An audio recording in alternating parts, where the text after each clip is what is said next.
Přemýšleli jste někdy nad tím, proč některé ženy, aniž by řekly jediné slovo nebo nějak vyčnívali, vyzařují magnetickou auru, od které nelze odtrhnout oči?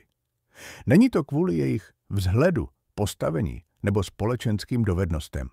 To, co mají, je hluboká vnitřní síla, skutečná sebejistota. Nejedná se o nacvičenou sebejistotu, ale o sebejistotu, která vychází z probuzeného vnitřního já, harmonie mysli, těla a duše. Carl Jung to nazval cestou zpět k autentickému prapůvodnímu já, neskaženému očekáváními společnosti nebo zraněními. Skutečně, sebevědomá žena nejen ví, kdo je, ale také tomu věří. Tato víra nevzniká na základě vnějšího uznání. Je výsledkem její vnitřní cesty, na které poznala sama sebe, své světlé i stinné stránky a přijala je. Co tedy vytváří tuto mimořádnou sebejistotu? A jak se osvobodit od fasády namalované vnějšími očekáváními a standardy? V dnešním videu vám ukážu, jak Jung vysvětluje tento jev a jak zapálit proces probuzení bohyně ve vás. Neodvracejte zrak. Chystáme se společně odhalit toto tajemství. Otázka zní, jste připraveni čelit sami sobě? Za prvé, dobře skryté tajemství, sebedůvěra. Opravdu si věříte? Ne, když máte na sobě úžasné oblečení nebo zveřejňujete fotku s popiskem "jsem v pohodě", ale v těch chvílích, kdy vás nikdo nesleduje, kdy nikdo neočekává, že budete něco předvádět, kdy jste jen vy a zrcadlo. Pravdou je, že většina z nás si opravdu nevěří. I když se jevíme jako silní, rozhodní nebo dokonce inspirativní pro ostatní, když role, které hrajeme, odpadnou, když nastane noc a naše mysl se odhalí, vkrádá se pochybnost. Pochybujeme o svých emocích, svých rozhodnutích, dokonce o své samotné existenci. Carl Jung kdysi řekl, že moderní lidstvo již nečelí krizi náboženství nebo morálky, ale krizi identity, kdy ztrácíme spojení se svým pravým já, se sebou samými. A když ztratíme své já, první věc, která se zhroutí, je hluboká důvěra v to, že se můžeme spolehnout sami na sebe, že naše intuice je platná, že hlas uvnitř nás není nepřítelem, ale průvodcem. Představte si, že jste maják v mlhavém moři. Pokud vaše světlo pochází z vnitřního zdroje, můžete pevně stát i v jakékoliv bouři. Ale pokud je toto světlo ovládáno zvenčí, když se zvednou vlny, ztratíte směr. Takový je stav člověka, který žije bez důvěry v sebe sama. Jeho světlo závisí na uznání, chvále nebo na tom, co by měl podle ostatních dělat. Strach z neúspěchu, z odsudku, z toho, že se něco pokazí, vše pramení z tohoto místa. Ne proto, že jste slabí, ale proto, že jste se naučili příliš dlouho svěřovat moc definovat sebe sama do rukou ostatních. Stáváte se produktem vnějších hlasů, rodičů, společnosti, sociálních médií a kultury okamžitého úspěchu. Nebezpečí spočívá v tom, že tento vzorec opakujeme každý den, aniž si to uvědomujeme. Váháte s jednoduchými rozhodnutími, protože se bojíte, že se spletete. Žádáte o radu 5 různých lidí, ale zůstáváte zmatení a úzkostliví. Mlčíte, když vám něco nesedí, protože si nejste jisti, zda vaše pocity stojí za to vyjádřit. Slíbili jste si, že budete chodit spát brzy, ale v 1:00 ráno se krčíte nad modrým světlem svého telefonu a procházíte věci, které vás ve skutečnosti nezajímají. Slíbili jste si, že budete vstávat na jógu, psát deník nebo meditovat, ale vymýšlíte si výmluvy jako mám moc práce nebo začnu zítra. Tyto malé činy jsou momenty, kdy tiše porušujete dohody, které jste uzavřeli sami se sebou. Postupně si vytvoříte nevědomé přesvědčení, že váš vnitřní hlas není dost důležitý, abyste ho respektovali. Jung to nazval životem ze sociální masky. Když ztratíte důvěru v sebe sama, začnete žít podle obrazu, který si myslíte, že ostatní chtějí vidět. Tím se původní Autentické, divoké a posvátné já zapomíná v hlubinách nevědomí. Sebedůvěra tedy není prázdná sebejistota označovaná jako girl boss nebo high value. Je to vnitřní stav, kdy můžete stát v bouři bez zaváhání, protože víte, kdo jste a neopouštíte sama sebe. Jako starobylý strom, který nemusí růst do výšky, aby dokázal svou hodnotu. Potřebuje jen hluboké kořeny. Žena s sebedůvěrou se nemusí snažit zapůsobit. Její energie si vynucuje respekt, ne kvůli hlasitému hlasu, ale protože její ticho má váhu. Podívejme se na realitu. Kolikrát jste řekli, že víte, co byste měli udělat, ale jednali jste proti tomu? Kolikrát vám vaše tělo vyslalo jasné signály, úzkost, napětí, vyčerpání, ale vy jste se nutili pokračovat, abyste nesklamali ostatní. Když dostatečně dlouho zrazujete své emoce, vaše mysl a tělo se začnou odpojovat, už nevíte, co je správné. Intuice se stírá. Rozhodování se stává mechanickým, stáváte se strojem, který plní očekávání. Už nejste schopni cítit sami sebe. Proto se sebevědomí nedá naučit teorií. Musíte se jim stát. Abyste se stali sebevědomými, musíte se znovu naučit jednu základní věc. Naslouchat. Ne naslouchat, abyste reagovali nebo se vyhýbali, ale naslouchat, abyste porozuměli šepotu své duše, který jste po letech zanedbávání dlouho ignorovali. Sebevědomí je odvaha věřit, že vaše vnitřní obavy si zaslouží být vyslyšeny. Důvěřovat své intuici, i když je v rozporu s logikou, a přejít od otázky, co si oni myslí, k otázce, co opravdu cítím. V jungovské psychologii se ti, kteří nemají sebedůvěru, snadno stávají obětí stínových archetypů. Jsou náchylní k manipulaci, pochybnostem o sobě samých a přetrvávajícímu pocitu nedostatečnosti. Ale když máte sebedůvěru, získáte zpět kontrolu nad svým psychologickým systémem. Přestanete reagovat nevědomně. Začnete reagovat selektivně, vědomně, suverénně. A tady je pozoruhodná pravda. Sebedůvěra činí ženu magnetickou.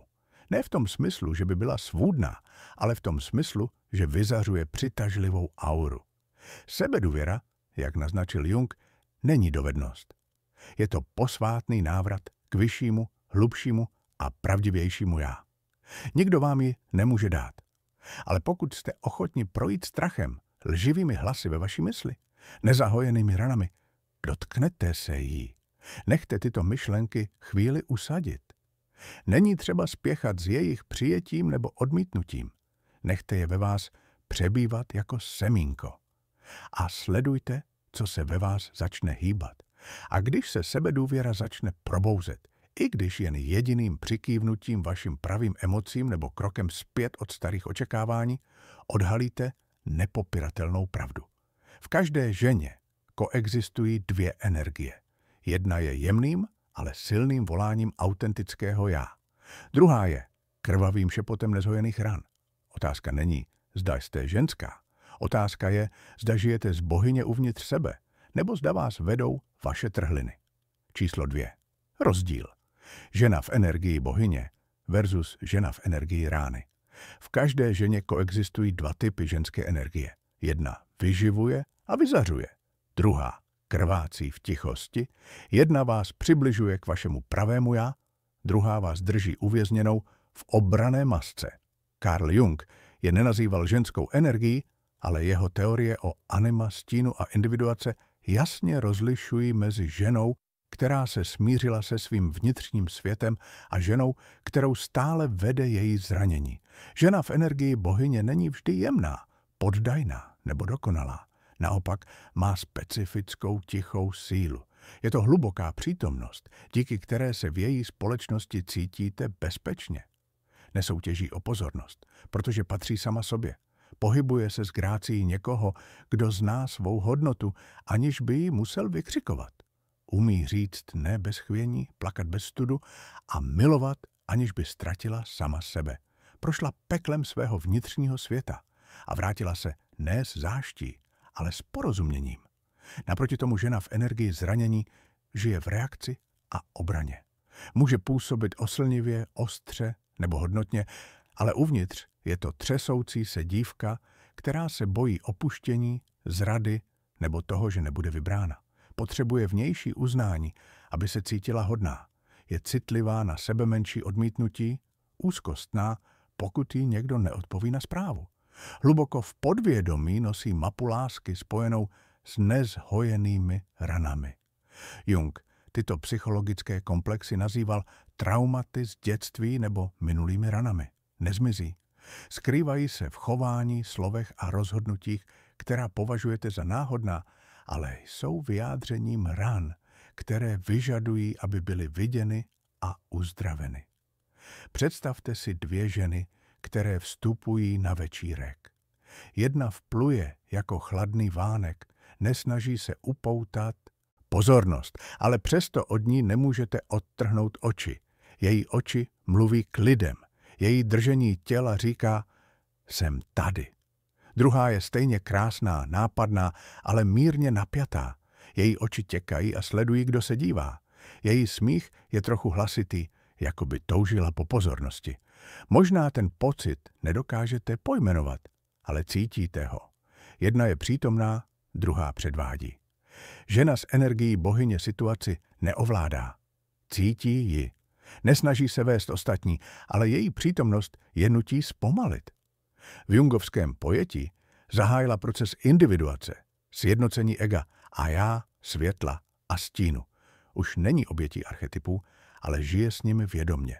Naopak, žena s energií zranění je často ovládána neintegrovanými archetypy, možná stínem, což způsobuje, že přehnaně reaguje na to, co na ostatních nenávidí, protože to je to, co nemůže přijmout sama v sobě. Nebo jí nezralost uvězňuje ve fantazích o lásce podobné spasiteli a hledá partnera jako psychologického zachránce. Tyto ženy často opakují vzorce, milují nesprávné lidi, přepracovávají se, snadno se cítí zraněné, ale vždy se obvinují, že jsou příliš slabé. Ale to není pravda. Prostě žijí ze svých ran místo ze svého já. V křesťanství je Panna Maria hlubokým archetypem ženy v energii bohyně. Nemá žádnou politickou moc, nepoužívá slova k ovlivňování, ale její přítomnost vyzařuje vnitřní sílu. Marie stělesňuje přijetí, absolutní důvěru v božskou vůli, naslouchání andělovi bez paniky nebo odporu a přijetí svého poslání s tichým odhodláním. Porovnejte to s Evou, první ženou, která také stojí za zamyšlení. Eva není špatná, ale je klasickým symbolem ženy vedené ranou a nevědomou touhou. Naslouchá hadovi, věčnému symbolu neintegrovaného nevědomí a nejedná na základě vědomé volby, ale z nejasného komplexu moci, zvědavosti a touhy překročit hranice. Tento čin vede ji i lidstvo do stavu pádu. Jak vysvětlil Jung, když je stín popírán, ovládá vás zevnitř. Pokud jste si někdy všimli, že nejednáte proto, že chcete, ale protože se bojíte, že zůstanete pozadu, zastavte se. Zapište si ten okamžik slovy, myšlenkami nebo komentářem níže jako značku na cestě k rozhodnutí žít ze sebe, ne ze svých ran. Nejdůležitější je, že nikdo se nenarodí v božském stavu. Nikdo není dokonalý, vždy přítomný, vždy vyzařující pozitivní energii. Každý má rány, stíny. Rozdíl spočívá ve vašem rozhodnutí, Jung řekl. Jediným účelem lidské existence je roznítit světlo v temnotě pouhého bytí. Žena s energií bohyně nepopírá svou temnotu, přijímá ji, rozumí ji a přeměňuje ji v sílu. Nemusí dokazovat, že se miluje, protože se k sobě chová jako k osobě, kterou miluje nejvíc. Od způsobu, jakým každé ráno mluví sama k sobě, po to, jak se neobvinuje za to, že se cítí unavená. Od způsobu, jakým si stanovuje jasné hranice, po to, jak se nevzdává jen proto, že to dělají ostatní. Za třetí, jungovská psychologie o sebevědomí. Pokud je energie bohyně stavem ženy, která překonala své rány, pak sebevědomí je světlo odrážející se z této cesty. Z pohledu Carla Junga není sebevědomí prázdným opakováním pozitivních afirmací, narovnaným držením těla nebo vypočítavým úsměvem. Je to nevyhnutelný výsledek duše, která našla své centrum. Není to něco, co se dá vytvořit. Je to něco, co se probouzí zevnitř. V návaznosti na předchozí část, kde jsme rozlišovali mezi ženou, která jedná na základě svých ran, a ženou, která žije sama sebou, se nyní ponoříme hlouběji do něčeho, na co Jung narážel v celé své práci. Skutečná sebevědomí nemůže existovat, pokud ego nečelilo svému stínu, pokud cesta individuace nezačala a pokud nás podvědomí stále ovládá ze zákulisí. Představte si mohutný strom. To, co vidíme, jeho kmen, korunu a plody, je pouze povrch. Jeho skutečná vitalita spočívá v jeho kořenech. Sebevědomá žena je jako strom s kořeny hluboko zapuštěnými v půdě své duše. Tyto kořeny jsou samostatné, přijímají světlo i stín a mají odvahu se již nebát sama sebe. Díky tomu nemusí přesvědčovat ostatní o své hodnotě. Ona sama v ní již věří. V jungovské psychologii se skutečná sebejistota objevuje pouze tehdy, když ego již nesnaží skrývat své rány. Nezralé ego se neustále snaží promítat dokonalý bezchybný obraz, což vede k předvádění se a snaze ukázat něco, co není v souladu s vnitřním já. V těchto momentech jste napjatí a snadno se rozčílíte i kvůli nejmenší poznámce. Nezávazná poznámka od někoho jiného vás může zničit. To není sebejistota. Je to obrana maskovaná jako sebevědomí a je tak křehká, že jediný podivný pohled vás může zvyklat. Jung poukázal na to, že skutečná síla přichází pouze tehdy, když se odvážíme sestoupit do hlubin naší duše, kde sídlí potlačené vzpomínky, nepojmenované komplexy a neuznané stíny. Právě tento sestup otevírá dveře k vzestupu. Skutečné sebevědomí nespočívá ve vnějším světle, ale ve schopnosti vstoupit do temnoty, aniž byste ztratili směr. Možná je to okamžik, kdy se zastavit, neanalyzovat ani nereagovat, ale vnímat, co vám říká vaše tělo, když to čtete. Možná vidíte ostrou, úspěšnou, obdivovanou ženu, ale když je sama, nedokáže snést své ticho. Jako velkolepá budova bez základů, jediný otřes může všechno rozvrátit. Naproti tomu skutečně sebevědomá žena, i když selhala nebo ztratila cestu, využívá tyto zkušenosti k hlubšímu pochopení sebe sama a k autentičtějšímu uzdravení. Jung tento proces nazval individuací. Cesta, na které ego naviguje osobním nevědomím, konfrontuje stín a znovu se spojuje se svým pravým já. Když k tomu dojde, ego není vymazáno, je umístěno do své správné role, už není dominantním pánem, ale upřímným zástupcem vnitřního světa. Z této sebejistoty nevzniká maska, ale přirozený dech. Carl Jung jednou řekl, jsi tím, co děláš, ne tím, co říkáš, že uděláš. Toto zdánlivě jednoduché tvrzení obsahuje základní pravdu o lidské psychologii. Důvěra v sebe sama nevychází z teorie, ale z opakovaného chování. Žádný mystický rituál tě neprobudí s neotřesitelnou vírou v sebe sama, žádné pozitivní afirmace nejsou dostatečně silné bez konkrétních činů. Vnitřní důvěra nebo sebedůvěra se buduje, když existuje soulad mezi tím, co říkáte, že uděláte, a tím, co skutečně uděláte. V psychologii se tento koncept vztahuje k vnitřní integritě, kdy člověk cítí, že jeho mentální systém od záměrů a emocí pochování je v souladu, nikoli v rozporu. Když řeknete, zítra začnu vstávat brzy, ale další den znovu stisknete tlačítko snooze, vaše mysl zaznamená tuto nesrovnalost, ne jako pouhé selhání a jde dál, ale hlouběji. Vaše podvědomí začne pochybovat o vašich slovech. Pokud se tento proces opakuje, stává se formou podvědomého učení, naučené nespolehlivosti. Je to jako dítě, které vyrůstá s rodiči, kteří neplní sliby. Postupem času přestane věřit jakýmkoliv závazkům, dokonce i svým vlastním. Když opakovaně nedodržujete sliby, které jste si dali, vaše tělo a mysl přestanou očekávat. Vaše intuice přestane šeptat. Ztratíte motivaci, protože již nedůvěřujete svému vnitřnímu hlasu. Naopak, pokaždé, když dodržíte své slovo, ať už je jakkoliv malé, dokončíte trénink, vypijete dostatek vody, neposíláte zprávy někomu, kdo za to nestojí, obnovujete vnitřní pouto důvěry. Zázrakem je, že vaše mysl to okamžitě zaregistruje.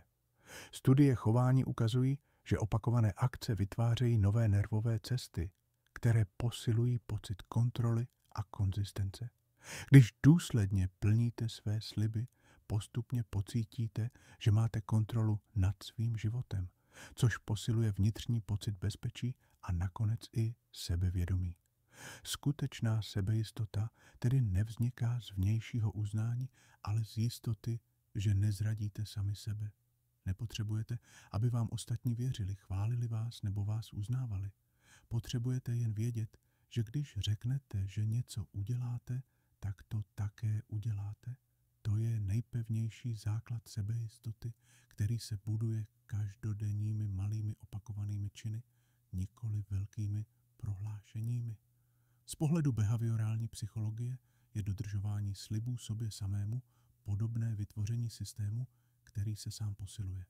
Každá dokončená akce podle plánu vytváří vnitřní odměnu, pocit kontroly, autonomie a hodnoty. To nejen zvyšuje sebevědomí, ale také pomáhá mozku budovat realistickou důvěru založenou na zkušenostech, nikoli na falešných přesvědčeních nebo vágních nadějích. Představte si sebe jako vůdce i občana své vnitřní země. Pokud vůdce neustále dává a porušuje sliby, občané se vzbouří, nastane chaos a nikdo nebude poslouchat rozkazy. Ale pokud je každý slib, ať už je sebemenší, dodržen, vnitřní společnost se stane řádnou, mírumilovnou a živou, což je duševní stav potřebný k tomu, aby sebevědomí vzniklo přirozeně. Jak tedy vybudovat to odolnou vnitřní zemi? Jak zajistit, aby každý slib, který si dáte, byl základem a ne jen prchavým závanem větru? Odpověď leží v cestě, na kterou se společně vydáme. Konkrétní kroky k pomalému, udržitelnému a autentickému budování důvěry zevnitř. Číslo 4. Tajemství budování sebedůvěry. Pokud je každý slib, který si dáte, cihlou, pak sebedůvěra je vnitřní domov postavený z těchto cihel. A žádný dům nestojí pevně bez základů. Dodržování slibů, které si dáváte sami sobě, se může zdát jednoduché, ale je to základní čin, kterým položíte první cihlu pro spolehlivé já. Hlubší ego, vnitřní život, který se snadno nezvyklá. Tajemství číslo 1. Dodržujte sliby, které si dáváte sami sobě. Představte si, že šplháte na psychologickou horu. Každý krok k vrcholu je malý závazek, který si dáváte sami sobě. Vstávat brzy, starat se o své zdraví a přestat se srovnávat s ostatními. Někdy jsou tyto kroky tiché, bez potlesku nebo uznání. Ale právě toto tiché opakování buduje pevnou cestu, po které můžete zítra kráčet bez chvění. Dodržování slibu sobě samému nevytváří jen disciplínu, vytváří identitu. V hloubkách psychoanalýzy, zejména v Jungově rámci, je dodržování slibu sobě samému způsobem, jak postavit most mezi nevědomým a vědomým. Každý splněný slib vás nejen zlepšuje. Otevírá dveře spojující jednající ego s hlubší duší, toužící žít autenticky. Nejedná se o jednostranný proces. Dodržování svého slova vysílá podvědomý signál, že jste připraveni. A podvědomí se svou prastarou moudrostí reaguje jasností, intuicí a pocitem autonomie, který vám nikdo zvenčí nemůže poskytnout.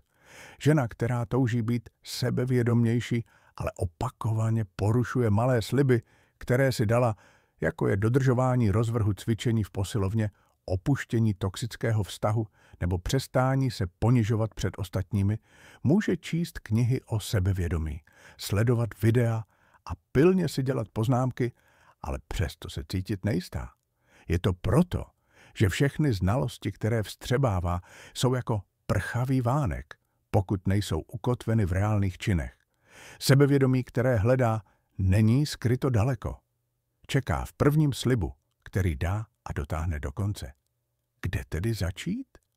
Ne velkými sliby, ale malými důslednými činy.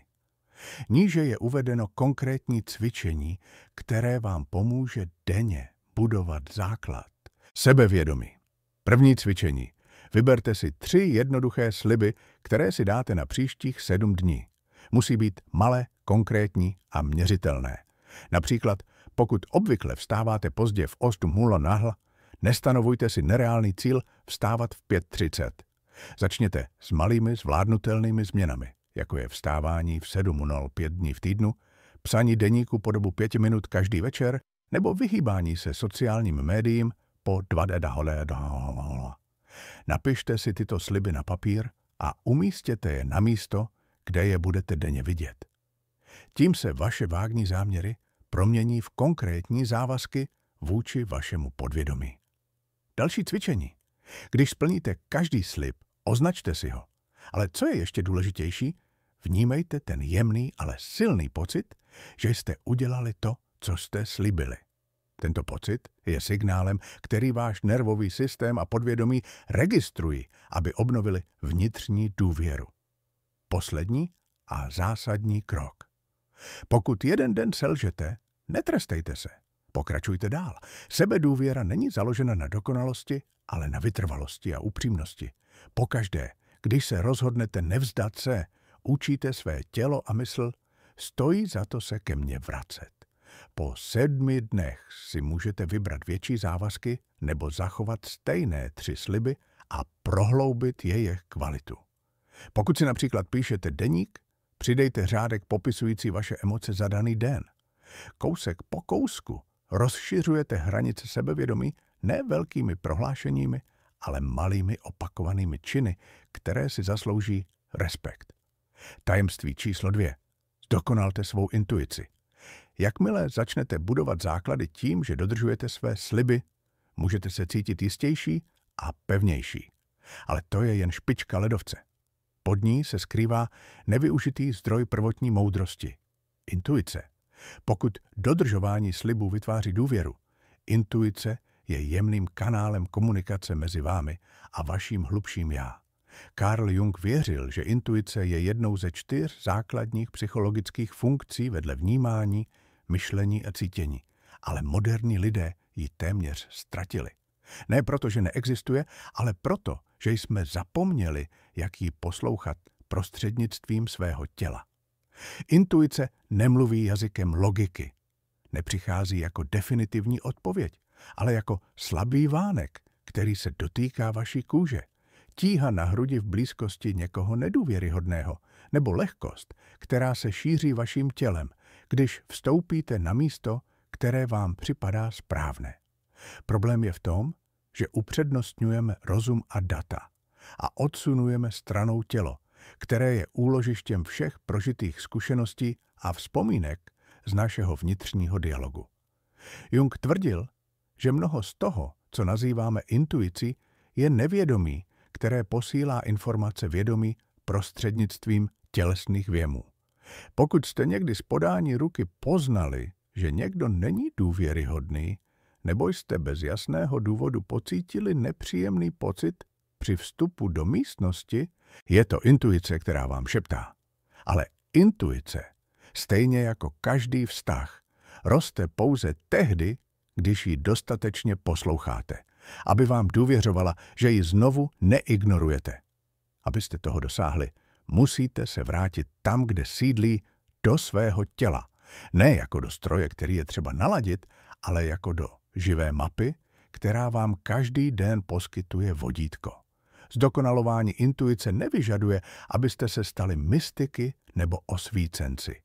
Začíná to konkrétně, pokorně, Tím, že si všímáte toho, co vám vaše tělo sděluje v nejmenších okamžicích.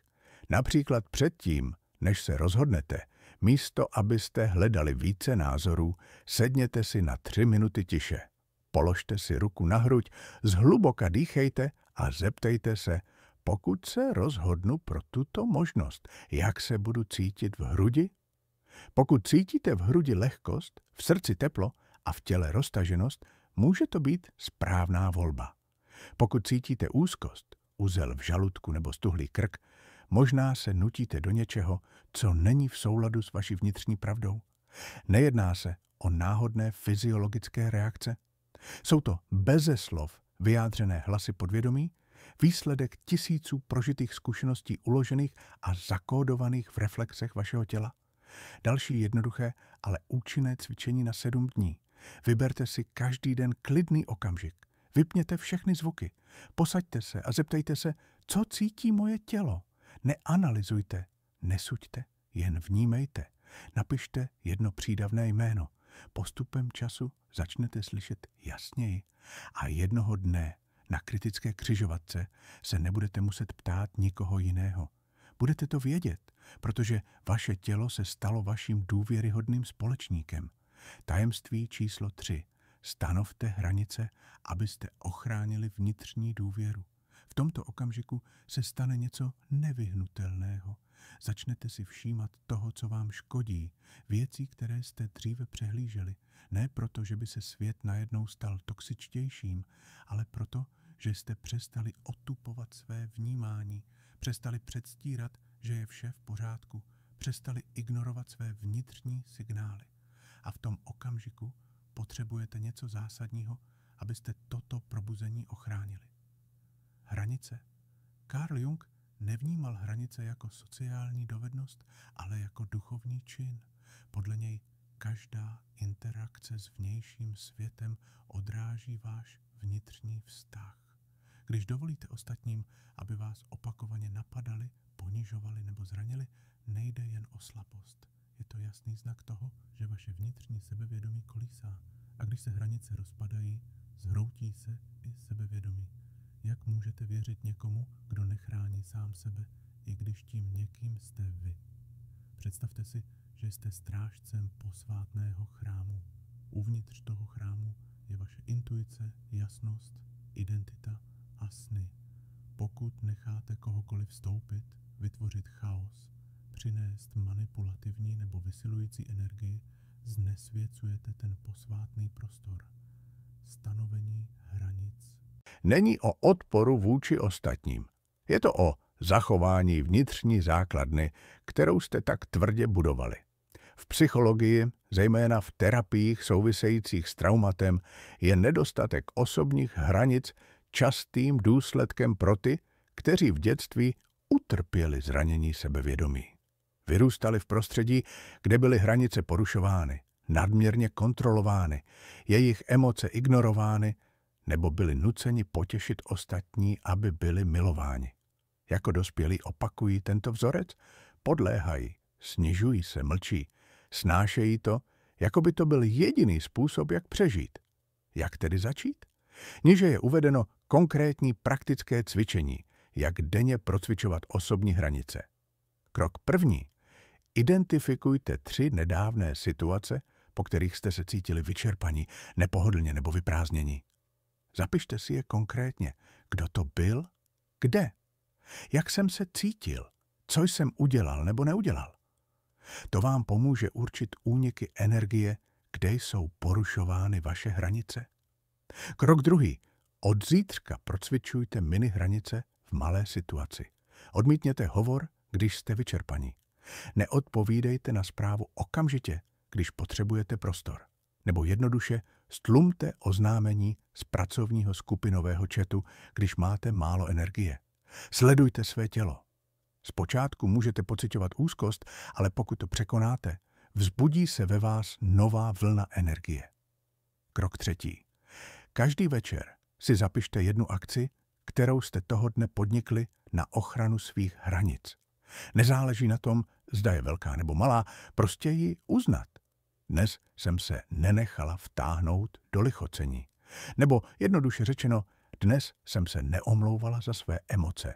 Jung napsal, bez bolesti není možné dosáhnout vědomí a hranice někdy způsobují nepohodlí ostatním i vám samotným. Ale toto nepohodlí je známkou toho, že začínáte žít vědomně. Když se odvážíte stanovit hranice, nechráníte jen svou vnitřní důvěru. Denně ji také pěstujete. Číslo 5. Účinek ženy s sebedůvěrou. S každým krokem, který podniknete, abyste se ochránili, s každým malým ne, s každým krokem zpět od neviditelného vyčerpání ve vás roste něco, čeho si možná hned nevšimnete. Světlo z vašeho nitra začíná vyzařovat za hranice vaší kůže. A když se to světlo dotkne vzduchu, dotkne se pohledů lidí kolem vás, uvede něco do pohybu. Carl Jung kdysi řekl, setkání dvou osobností je jako kontakt dvou chemických látek. Pokud dojde k nějaké reakci, obě se promění. Žena s sebedůvěrou je bezbarvý, bez zápachu, nenápadný katalyzátor. Přesto má sílu očistit celý prostor, do kterého vstoupí. Ne kázáním, ne promyšleným přesvědčováním, ale stavem hluboké autenticity, který inspiruje ostatní pouhým kývnutím hlavy. V psychologii se tomu říká emoční regulace prostřednictvím sympatického nervového systému. Když stabilní, ukotvený nervový systém vyvolává v druhých pocit bezpečí pouhou svou přítomností. Jinými slovy, nemusíte mluvit. Ostatní cítí vaši vyrovnanost. Vstoupíte do místnosti a nepotřebujete okázalé oblečení ani upoutávat pozornost. Přesto ostatní vás cítí něco nepojmenovatelnou přitažlivost. Ne proto, že něco předvádíte, ale proto, že jste přestali snažit se něco dokazovat. Jste přítomni jako vy sami, celiství, autentičtí a bez omluv za to, že existujete. A právě toto úplné přijetí sebe sama vede ostatní k zamyšlení nad sebou. Jste jako rezonanční komora, prázdná v pravém slova smyslu, ale schopná rozeznít vše kolem vás na správné frekvenci. Když do vašeho prostoru vstoupí jiná žena, zejména ta, která je otupělá hlukem světa, něco v ní začne jemně vibrovat. Ne proto, že vyzařujete energii, ale proto, že ji neutlačujete. Vytváříte prostor, který je dostatečně klidný a tichý, aby mohla slyšet svůj původní zvuk, o kterém dlouho myslela, že je zlomený, falešný nebo špatný. Žena s vnitřní jistotou vytváří tichý, léčivý prostor pro jiné ženy tím, že prostě žije autenticky. Inspiruje, aniž by se o to snažila. Tím, že se odváží stát pevně ve své nedokonalosti, říkat ne, když se její srdce stahuje, volit sebe sama místo potěšení druhých, vysílá zprávu. To můžete udělat i vy. Z pohledu Junga taková žena stělesňuje archetyp léčitele nebo průvodce ne tím, že někoho zachraňuje, ale tím, že uzdravila sama sebe. Jung věřil, že každý člověk nese ve svém nevědomí spící archetypy. A když žijete v souladu se sebou samým, probouzíte tyto archetypy v druhých. Neměníte jen sebe, ale probouzíte potenciál ke změně i v těch kolem vás. Vlna, kterou vyvolává žena s sebedůvěrou, není hlasitá jako světla na jevišti. Je jako podzemní proud prosakující zemí a živící semena v ostatních, která se ještě neodvážila vyklíčit. Úcta, kterou se jí dostává, nepochází ze strachu nebo lichocení, ale z pocitu, že vedle ní mohu být sám sebou. A možná nakonec sebevědomí není cíl, kterého je třeba dosáhnout, ale vztah, který je třeba denně pěstovat. Je to jako naučit se zůstat sám sebou, nejen když záříte, ale i když jste chaotičtí, rozpolcení nebo nejistí. Stejně jako celoživotní přátelství, i sebevědomí roste díky trpělivosti. Díky okamžikům, kdy se rozhodnete neopustit sám sebe, i když to znamená jen dovolit si povzdechnout. Žena, která si věří, není někdo, kdo se nikdy nebojí. Prostě nenechá strach, aby ji vedl. Nehledá potvrzení, protože její přítomnost sama o sobě je odpovědí. A to je tichá síla, která nepotřebuje žádné prohlášení. jen autentický život. Pokud vás tato cesta oslovila, dejte like a přihlaste se k odběru, abyste zůstali v kontaktu s budoucími videi. Nejen, abyste sledovali, ale abyste udrželi tento dialog se sebou samými, upřímný, vytrvalý a s hlubokým respektem.